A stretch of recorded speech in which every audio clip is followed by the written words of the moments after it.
If you or someone you know would like to save money at the grocery store while planning healthy meals for your family, tune in today as we talk with our friend Tiffany from Don't Waste the Crumbs about her passion to help others do just that. My tagline is real food on a real budget, with the goal of my blog being helping families to eat healthier food for less money. This is April. And this is Tiffany. And you're listening to the Tea of Life podcast. We hope that you enjoy listening today as we dive into this week's episode. So today I'm really excited about this show because we have a friend of mine who we met in, third grade? Just kidding. Our kids, yes. Our kids go to school together. She's technically. You went there with me. I love it. I just heard the story a couple years ago. So I met my friend Tiffany. Our kids go to school together. But the funny thing was we met while she was a chaperone and I was the driver. We went to Tellus Museum with our kids, right? So I'm asking her, hey, it's the first time I've met Tiffany. I said, hey, what do you do? And she said, I'm a food blogger. And I was like, how cool. What's your blog? And she said, Don't Waste the Crumbs. Now, y'all, I had been following her for, I don't know, maybe a couple months now at this point. So I was like, no way, you are Don't Waste the Crumbs. I know you. You are the one that had the no spend. I stalk you. You have a no spend month. You do. And I started telling her, this stuff. She's like, yep, that's me. So I thought that was really cool that here I am, with my own little celebrity. Like I had been stalking. And so that was really cool. So I love hanging out with you. We laugh a lot. We do. I learned a lot of business stuff from you, so that's really exciting. So what I want to talk today about, or what I want you to talk today, is about who you are. First, who is Tiffany?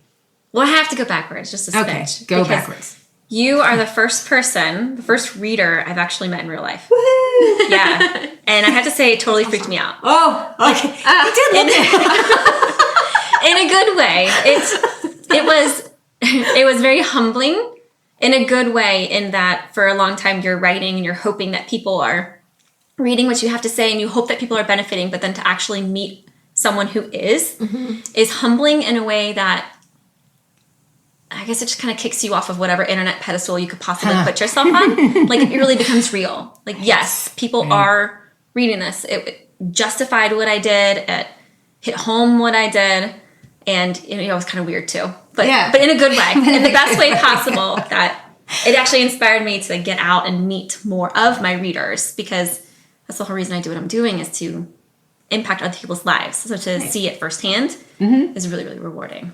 So thank you. You are welcome. And so I think I even searched for frugal and grocery. Those are the two words that I remember at the time. And that's kind of how I found you. And one of the articles that jumped out, like I said just a while ago, was the no spending month. So I want you to kind of talk about how the blog started, what your passion was about that. So the blog started basically because when my husband and I first got married, we were very, very broke. We were very, very, very broke. We did not have a lot of money. And we, in the midst of trying to come up with money, we were looking at where our money was going, and we looked at, a lot of money was going to food. And we were like, I can't even say the numbers because it's incredibly embarrassing, but it's a lot of money, like nearly half of our mortgage going to two people eating out. Wow. Well, that didn't include what we spent at home. It was insane. So we figured, well, why don't we just try cutting this back a little bit? So that was the catalyst into trying to be frugal in ways to save money. We couldn't make our income go up, so we had to cut our spending and started with the groceries. So fast forward to we living in California, and we're still doing all these things to save money, and we're meeting people, meeting friends, getting involved in churches, and I was sharing all of my ideas with my friends. Well, the first time you share the idea, they're kind of interested because they kind of want to be your friend. Right. But the second or third time, it's not quite as interesting. They get that glazed over look. So my husband was like, you should start a blog. So it really started as a creative outlet to share these ideas, get them out of my head. And if my friends wanted to read it, they could, but they didn't have to keep listening to me telling them the same thing over and over again. Like, oh, look, it's Tiffany. Let's go here. I know, yeah. So that's how the blog started. And when I first started writing, it was all kinds of tips. Laundry and you name it. It was like a lot of mommy stuff. But I kept going back to food. And my husband says, do you want to be a food blogger? And I was like, no, I really don't want to be a food blogger. And, again, fast forward, and I kept writing about food. He's like, are you sure? Because you keep writing about food. Because it seems like you already are. Exactly. So I kind of made the mental transition into being a food blogger and focused my content on food. That's how the blog started. Tell them Okay, so don'twastethecrumbs.com. Skip the apostrophe, just spell it all out. Don'twastethecrumbs.com. When you come to crumbs, well, my tagline is real food on a real budget, with the goal of my blog being helping families to eat healthier food for less money. Because over our journey from when we first started to make the budget to moving to California and then realizing we were eating a lot of junk food, we wanted to eat healthier food, especially with the kids, trying to raise them healthy, do the best that we can. That one, healthy food in general felt very expensive, but two, if you tried, it wasn't that bad. It was just kind of like connecting the dots between A and B. And through trial and error, we kind of figured out how to do that. So when people come to Crumbs, I want them to feel encouraged. I want them to be encouraged with practical tools that the everyday mom or even just woman, because a lot of my readers are not married on either ends of the age spectrum, but to just equip them with practical ideas that always work. They're simple. They're down to earth. They're They work. They work. These are tried and true. And I was looking through the site, and I enjoyed reading the comments from the readers. Oh, I like this work, So, and I've seen you go back and you actually respond to those readers and say, hey, we'll try this, So that was really nice to see that she's not just out there putting up content, but she's reading my stuff. She's getting back to me if I have a question. So I like that part. Yeah, that was actually really important to me. The communication between myself and my readers is really important to me, as well as customer service, because they have a question about my recipe. I would expect an answer if I had a question about recipe. I do my best to answer as many questions as I can. Sometimes they fall through the cracks, admittedly. But for the most part, I'm in there with them. I'm still in the trenches. My trenches are slightly different, but I'm still in the trenches too. And it wasn't that long ago where I was in the exact same position that they are in. So... I'm a real person, not just an internet. I can tell you out there. I think that this is really cool from my perspective. Just coming into this, when I look at your website, it's very inspiring to me because this kind of speaks to me on my level. I am kind of a minimalist at heart. I try to make sure that, we stay on budget here in the house. So there are so many things that I can even add on to make our budget even less. It's affirming that, somebody else is doing, yes, I can do this. Somebody else has done this. I'm doing this. Yes, I do love the site. It's easy to navigate. It's clean. It's crisp. That's one thing. You don't want too overcrowded stuff. And having a husband who does websites and looks at websites for a living, I can see, I'm biased towards websites as well. So, where do you get your ideas for recipes? I know you got a nice little setup with your photography. I mean, you went all out because this is a real business for you. It is. Now it is. It wasn't always. It started, like I said, just a brain dump. Yeah. Oh gosh. So yeah. There was time where picture was anything, whatever you had to take the picture, that was what made the picture. Right. But after that came Pinterest, and if you have Pinterest, you have to have pretty pictures, and and if nobody is coming to your site, then that's the business side of it. It's well, is what I'm doing worth it? And we all know that the appropriate ears and the appropriate eyes will come to your blog to see the message they need to hear, but I think you also have to do your part on the business side. So pretty pictures came along. My inspiration comes from a lot of different sources. It's actually strange. They come in spurts. There'll be times where I'm like, we got to do this and we got to do this and we got to do this. And I write them all down. Right. Because there are dry spells too, where you're just tapped out. And I realized that the busier my personal life, the harder it is to be creative on Crumbs, because I personally just go into survival mode. Right. It's weird. My family loves tacos. Loves tacos. So we'll just have tacos for days on end because that's survival mode. I'm like, look, you guys are eating, you're alive. I'm checking off my duty to feed you. Yes. and then, everything else comes second. So I almost have to be intentional with my personal life to be just a little slower, to try out the recipes I want to try and weed through the ones that don't work, because there are a lot of recipes that look really, really great on Pinterest, or they look really great on the I call it the interweb. They look great on the internet, but you do them and you're like, holy smokes, this thing takes 2 hours. Yeah. Who's got 2 hours? And, you're not going to want to make it again. Right. So kind of just going through and weeding out what works and what doesn't work, and then improving them to fit what my family likes with my schedule, with the ingredients I have access to. So my inspiration comes a lot from searching, if I'm in the mood for something, and then tweaking it to fit my own. Sometimes if it's, like recently I posted a homemade peanut butter cup recipe. It's like a Reese's copycat. It's a healthy version. It's really good. Nice. Yeah. That I developed because my kids, they're coming home with candy. And it's like I can't even pinpoint where the candy is coming from. The treasure box. It is the stinking treasure box. And, we're not Nazis about it at all. But we do draw a line with excess sugar and excess candy, and we have rules in place and stuff. So we're experimenting with this new rule of if you bring candy home, you can trade it in. 2 or 3 pieces of your candy equals a homemade dessert. So we were trying to come up with a way that the homemade dessert was more fun, like a peanut butter cup. Right. They think it looks just like the real thing, and they're like, oh, how neat. So that's how that one was developed. I have a necessity to try to wean them off the candy. I like that. And they're pretty supportive. They are. They love it. They love the new recipes. They love the experimenting. My kids, I call my little taste testers. That's awesome. And their taste buds are completely opposite. So if one hates it, the other one loves it. So, and it really helps me though, because they're picking in their own ways. So if something goes over really well with both, I'm pretty sure it's going to be a winner with the readers. But if one doesn't like it, it's like, well, let's see if we can fix that one. Right. So do they know what you do? Like the scope of that you are a food blogger, you have a blog, and you encourage others on how to, eat well. And I think they get that now. They're 7 and 9 now. But at first, I don't think they understood. Right. And just like, why does she keep trying this stuff on me? Why do I have to eat this? Yeah, I was working on a chocolate hummus recipe. And the first version, I should realize like the first 4 were awful. They were just really, really bad. And I tried it and I was like, this doesn't taste very good. And then I let the kids try it and, they gave me the same face. This isn't very good, Mom. But this year really, eventually I did come up with one that they really liked, and it's a reader favorite too. Okay, good. But this year they've really started to hit home on like, Mommy's a food blogger. And it's not just Mommy on the computer.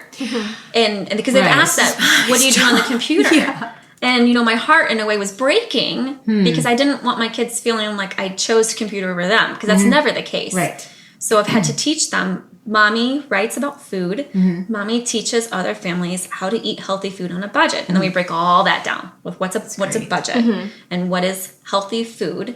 And I've told them that God gives us all gifts, and some people are really good at basketball. That relates to my son's level. And I've told my daughter some girls are really good at gymnastics. And that relates to her. And I said, Mommy's really good at real food on a budget. This is what God has given to me as a gift. So I am honoring him by sharing that with other people who aren't necessarily good at that.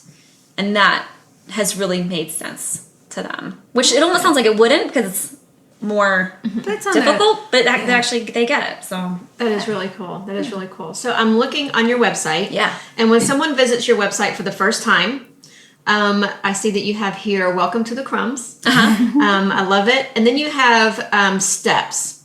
So your step number 1 says start with a budget. Yes. Tell us about that. Okay. So the concept is you cannot go grocery shopping and put anything in your cart if you don't know how much money you have to start off with. You have to have a budget first. Money dictates what you're able to spend. It's not the other way around. So a lot of people think, what? Right. No, like they want organic food, they want grass-fed food, and they go and they buy that. And then they have this bill at the end. And they're like, so what you want, it doesn't dictate how much you spend. So this is like life-changing information for some people. Oh, absolutely. Absolutely. Just flipping that around of money first. They're like, whoa, hang on. And I totally get that, because for a very long time we were the other way. We would shop, spend the money, and be like, oh my goodness gracious, can you believe we spent that much? But then we would do it again and Yeah, we'd do it again, and it's never stopped until we said, well, let's see how much we can actually spend on food. And then that dictates whether or not you put the chicken or the steak in your cart, and whether or not you get, 1 can or 2 cans of this. So the money always comes first. So step number 2, I see know what you're eating. And what I really mean by that is this is the legwork that becomes difficult when you're eating a real food diet, is knowing what you're eating, because just because it has a label of natural or healthy or organic or whatever doesn't really make it healthy. Like there is organic junk food. They make organic Pop-Tarts. Absolutely. And you're right. It is. Just because it's organic sugar doesn't mean that it's good for you. Right. It's still sugar. Right. Like, and everything in moderation. You know, we make cookies. We eat sugar. Absolutely. We're trying to move away from light sugar and more towards a natural sugar. But I think when people stop and think about what you're actually eating, then it's kind of like when you start with the money first. It puts all the other decisions that you have to make in perspective, and it actually makes them easier. Like we started, one of my oldest posts on Crumbs, and actually one of my most popular ones, is why we stopped drinking coffee creamer. And this was back, we first started switching to real food. And Just kidding. Just kidding. what? Because you have coffee creamer? love coffee creamer. I missed that.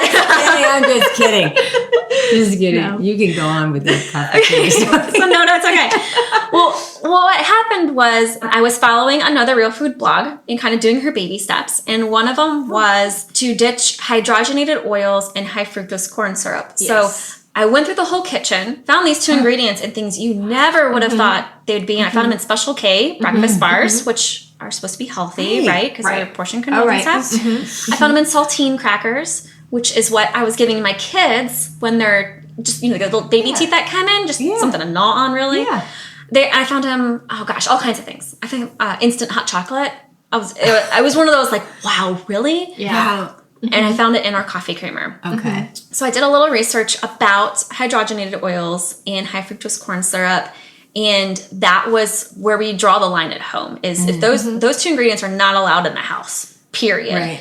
And by doing that, it has allowed us to eliminate a lot of the junk in the house. Like a lot of the other decisions have become a lot easier because those 2 ingredients aren't in there. But that's what I mean by knowing what you're eating, was you read the ingredient label, and do you really know what hydrogenated oils are? Right. Do you really know what high fructose corn syrup is? Yeah, sugar. But do you know how it's processed? Right. Do you know the lengths at which it has to go through on the manufacturing side before it ends up in your coffee creamer? Now, if you love coffee creamer, that's great. Yeah. That's on you. But it was one of those, it was a very small step we took of no more coffee creamer. Let's switch to, I think we switched to half and half at the time.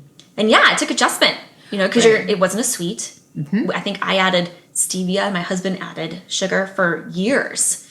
And then, steps like that, they just don't happen overnight. I think we ran out of sugar one day, and it was like, well, if you want coffee, we don't have sugar. So knock yourself out, what's plan B? And then I think we ran out of half and half, and it ended up being whole milk, which we drank anyway. Okay. And that's how we drink our coffee now, is just with plain milk. Yeah, and that's another thing too, is the whole milk. I mean, there's so many processes that goes through with the skim and the 1% that it's not even milk. It's just, colored water, or not even water. Actually. Nearly, it's just disgusting is what it is. So how did you turn your blog into your career? This is like your business, because we talk business stuff. So how did you make it go from like, I just want to blog about food to boom? To boom. Well, one of the time-honored, tried and true tips of saving money was to meal plan. So we were meal planning, and I was doing it 1 month at a time, because I really don't like to meal plan, but I know that it works. So I suck it up and do it anyway. And I would plan for 4 weeks at a time, and I would put that on the blog as a blog post. And readers really liked that, and they responded really well.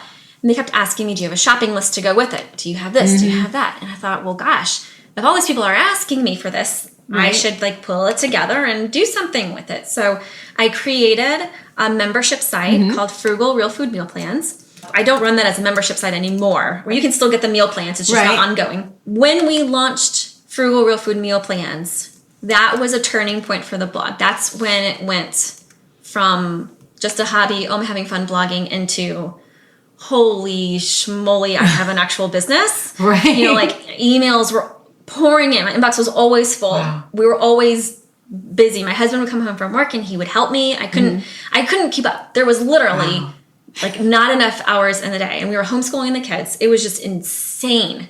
I can't even describe it. It was insane. Right. And that was when we were like, well, we really need to think about this, because I didn't know it would be so popular. I just thought a handful of readers would enjoy it and call it done. But Right, and it kind of exploded. it did explode, yeah, okay. which is a great thing. Right. I'm so thankful that it exploded, but I was not set up on my end from the business perspective to handle what comes with it. So that's kind of the turning point where it became a career, so to speak. We don't offer like new meal plans each month anymore, because I've recently transitioned my time into a different project called Budget Bootcamp. Yes. This And my mom loves it. I mean, Does she? Yes, she's very excited about it. This is what I call the flagship product for Crumbs. And this is where my passion just I love is. this. This is what I want to hear. Okay. Flagship. Right. Flagship product, yes. When my readers join, and when I say join, it's when they subscribe and they get emails, I ask them a question. What is your biggest struggle? What can I help you with right now? And 85 to 95% of the time, it is connecting A and B. They understand real food and they understand budgeting. It's the dots that connect the two. They're like, I can't do both. It's always one or the other. And so I was like, well, I'll keep blogging about it. And so I did for years. I've been doing this for 5 years now. And it's still the same problem that I get from my readers. So I'm like, well, okay, if that's their problem, then I am not answering their problem well enough in my blog content. How can I answer their problem to the masses, right? Because I'm just one person. I can't go to everybody's house. As much as I would love to, like we're sitting around a table right now, as much as I would love to do this with every single one of my readers, it's just not feasible. So I was like, how can I make this happen? And so I created a course called Grocery Budget Bootcamp. It's 13 lessons in 8 weeks. And it's pretty much everything I've learned the hard way, plus a lot of research to fill in some of the holes where I don't have a lot of experience with ground beef because my husband doesn't like ground beef. So I had to rely on Dr. Google for a little bit on that. And it's a crash course on eating real food on a budget. I walk you through the whole thing step by step. It's as if we're sitting together, but I do it online. And there's several different packages available, but there's videos, there's a workbook, there's live teaching available. We have Facebook groups, masterclass sessions. So it's like, that's where my passion is. Like I teach it on Tuesday mornings and I cannot wait to teach my class. I get so excited. For today. I did it today. Okay. Yes, today's Tuesday. Because you're running the second one. Like this just launched this year, 2017. Yes. And I was in the first. I got to put the link up to the video. You've seen the video, right? I'm in the video. So that is exciting.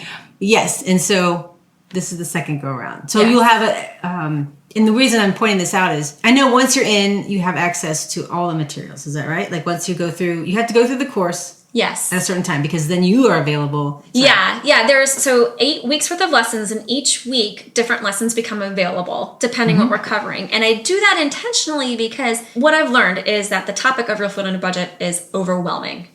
And when people join, they're so excited.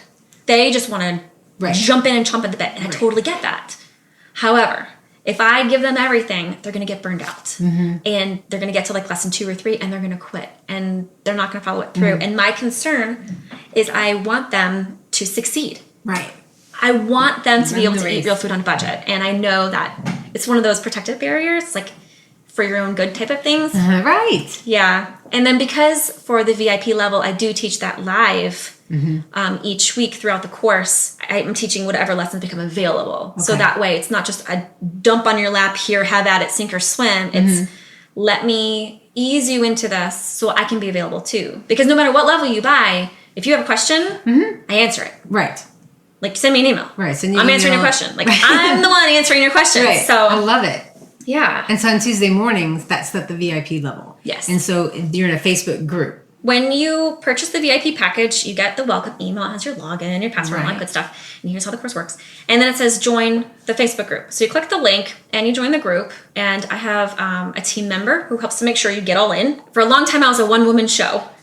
And that was really, really hard. So I have a very small team that helps me out, but they're a bunch of wonderful ladies. So my Facebook manager will make sure you get in and all that techie stuff on Facebook side. Okay. And then once you're in, it's like this awesome community of people who are struggling with the same thing you're struggling with. Right. And they're asking all the questions that either you've thought of or you wish you could think of or you've thought of in the past. And everyone's just chiming in. It's like a big group of friends. Like nobody knows each other. I mean, they may if they did it together, but chances are they don't know each other. But you automatically have this bond because you have the same goal. Right. You're in this together. You're trying to come out together on the other end, well, unscathed as much as you can. Right.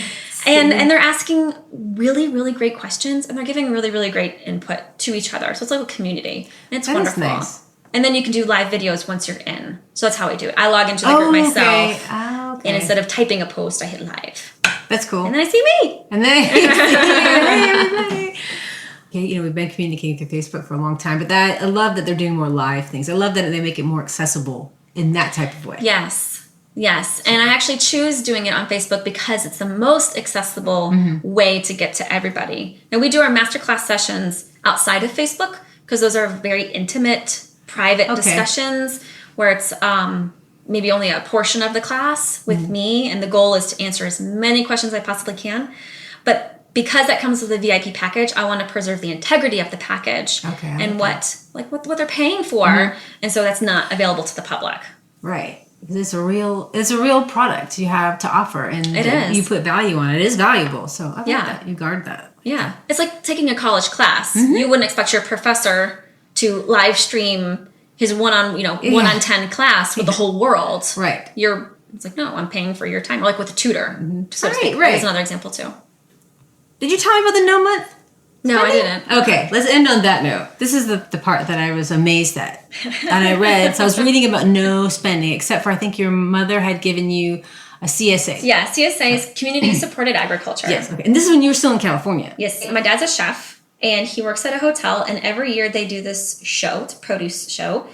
And when they're done, it's where Dole and Driscoll's share their latest produce to grocery stores and other purveyors who buy the produce. So at the end of the show, there's just all this food. And my dad's always saying, do you want any of this? Because if you don't take it, like they're just going to throw it away. There's just so much.